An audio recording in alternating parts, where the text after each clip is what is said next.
Hello, and welcome to 5 Minutes With, a podcast by Geoscientist magazine. My name is Marissa Lowe, and today I'm joined by Professor Cynthia Burek from the University of Chester. So thank you for joining me, Cynthia. Can you please tell me about your work on geoconservation?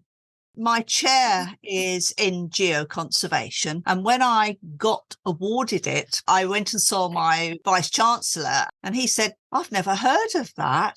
And I said, the reason I wanted my chair to be in that is because I want to raise the awareness of geoconservation. Geoconservation is a relatively new subject. It sits alongside biological conservation and looks at the abiotic environment, the non-living environment.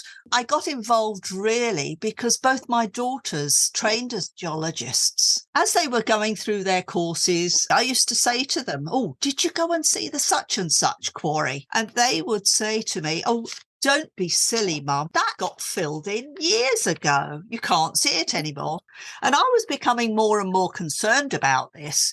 Here was the next generation of geologists coming through, not being able to see the classic sites that my husband and I had been taught. And so I thought, this is not good enough. I've got to do something about it. So I became very active in the geoconservation movement. It's a fascinating subject. You meet all sorts of people because when you are trying to explain to people about why it's so important to conserve geological sites, geological specimens, maps, a lot of people think geology's always been there. The rocks are hard. They don't need protecting. It's quite a hurdle to get over and say to them, look, these things do need protecting because we are blowing them up, filling them in, changing them to the point where you can't see them anymore. Through that, I got involved with the geoparks, which is the new UNESCO designation, which was set up in November 2015. I'm now a trustee of the Anglesey or the Geomon Geopark.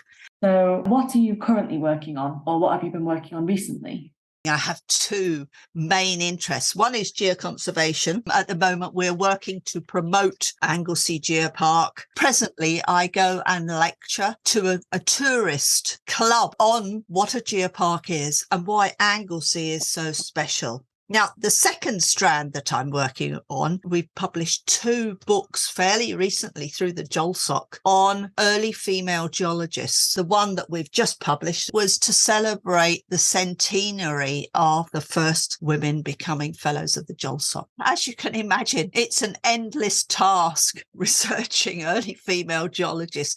So at the moment, I'm expanding my big database on early women geologists. The bonus here was that 1921 was a census year. So earlier this year, the census details were released. That was 2 years after the first female fellows of the Geological Society. And this has opened up all sorts of things, allowing me to expand my research on early female geologists.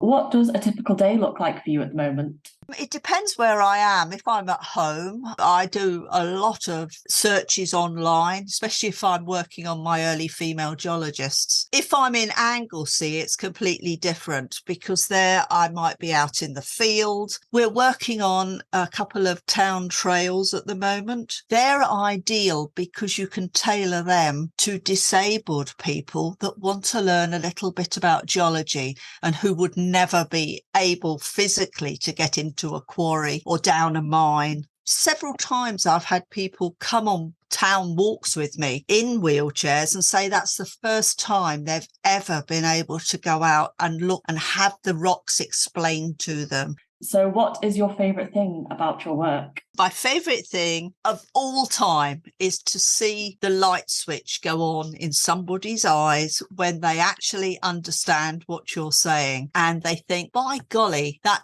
does mean something. I can now see why geology is so important to me. And I suppose my favourite thing is the geoheritage, making things relevant through history. A little catchphrase that I have that everybody I talk to goes away with. It's geodiversity underpins biodiversity. We just look around, especially if we're out in the field. Everywhere you can see the trees, the plants, the shrubs, the flowers are directly related to the soil, and the soil is often directly related to the underlying geology. My final question for you is, what advice would you give to someone hoping to get involved in geoconservation? A difficult question because it is a fairly new field, but I would say two things. One is perseverance. If you feel strongly about something, you can always achieve it in the end. Perseverance and patience. Be open to going into an area which doesn't initially look as though it's going to go into geoconservation. Most people would think geoconservation will be taught in a geology department, but I worked in a biology department. Think outside the box, be enthusiastic about whatever you do. It rubs off on other people. Yeah, that's a really wonderful answer. Thank you so much. Okay, thank you, Marissa.